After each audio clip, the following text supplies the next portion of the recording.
low of 63, so make sure you bring your raincoat to the game with you. The dreary weather will continue on Sunday with a 50% chance of rain and a high of 80 degrees with a low of 64. That's all I have for this week's weather report. Back to you guys.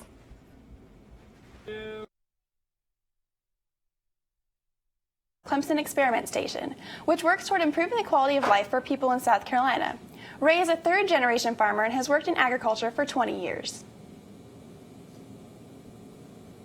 Recently, the Fort Hill Clemson Club was able to raise the money to present a check for $50,000 to Clemson for a scholarship endowment for college kids from the upstate. The group said they hope the endowment will grow in years to come.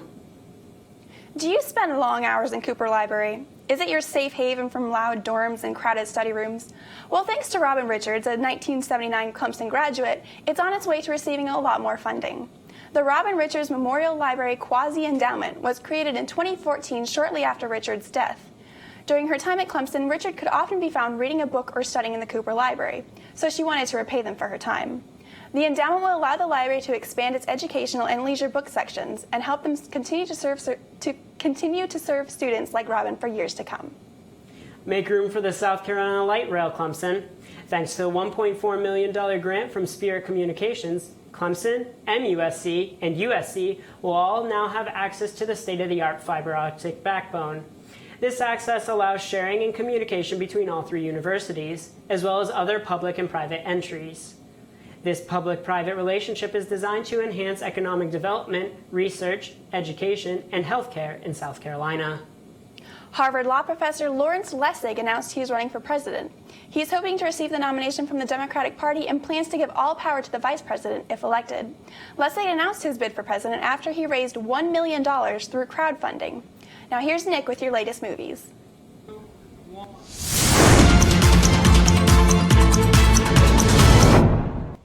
Hello and welcome to Showtime's, your weekly movie roundup. The Labor Day box office is in, and faith-based film War Room has finally dethroned Straight Outta Compton as the highest-grossing film of the week, while Transporter Refueled, the reboot of the Jason Statham action franchise, flopped into fourth place with less than $8 million.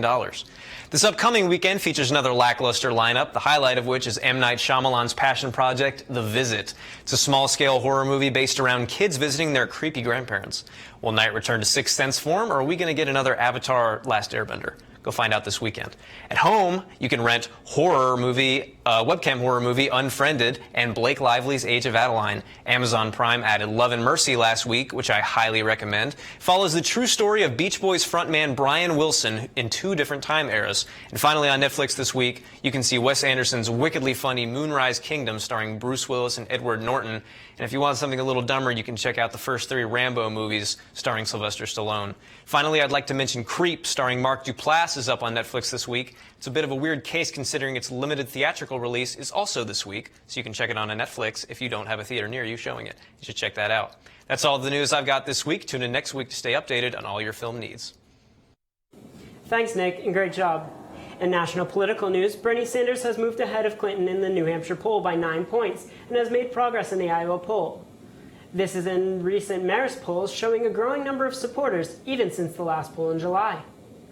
In Virginia, a petition calling for the expanded background checks on gun buyers was unveiled by 2 Democratic legislators. Signed by nearly 28,000 people, the petition was submitted after 2 journalists were killed during a live interview. Delegate Patrick Hope, who organized the petition drive, says that at the 2016 General Assembly, he will call for universal background checks for gun buyers. A Muslim flight attendant has come forward saying that she has been suspended for not serving alcohol on a flight. In a country that is currently seeing a lot of turmoil over what constitutes religious freedom in the workplace, this case should prove interesting as it plays out. The flight attendant, Cherise Stanley, has filed a discrimination complaint with the Equal Employment Opportunity Commission. In Guatemala, President Otto Perez Molina has resigned and is facing charges of corruption, fraud, and illicit association in connection with a customs fraud ring.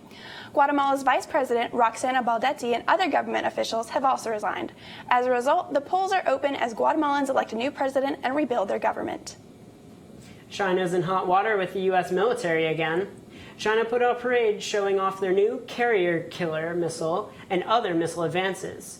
The parade even featured the presence of Russian President Putin. This is all in the shadow of earlier this week when the Chinese Navy entered U.S. waters off the coast of Alaska. And now here's John Oliver to give you your latest in entertainment news.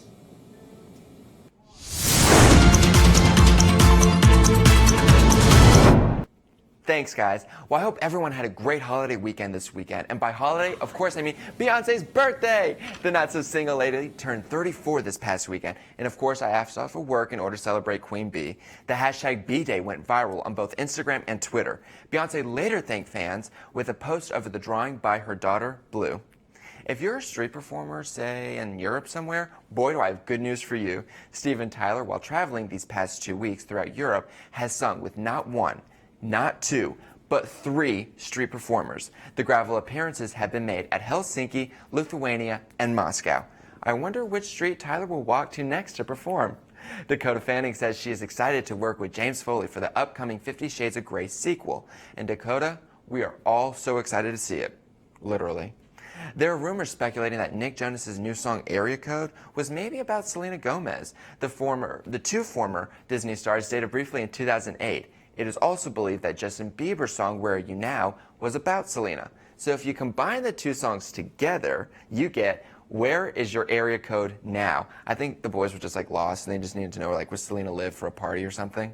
Taylor Swift received a knitted sweater from a fan in Denver, Colorado this past weekend. I wonder if the sweater was the reason why she made it onto the Us Weekly's Best Dressed list. Swift was number 6 on the list, and the other winners included Keira Knightley, Kate Hudson, Lupita Nyong'o, Angelina Jolie, Victoria Beckham, Gwen Stefani, Rihanna, Jamie Chung, and Kate Blanchett. Head to usmagazine.com for more details about this year's winners. Thanks, guys. Back to you. Thanks, John Oliver. Some controversy out of the Auschwitz Memorial Museum this past week when the management installed a mist sprinkler system to help keep visitors cool.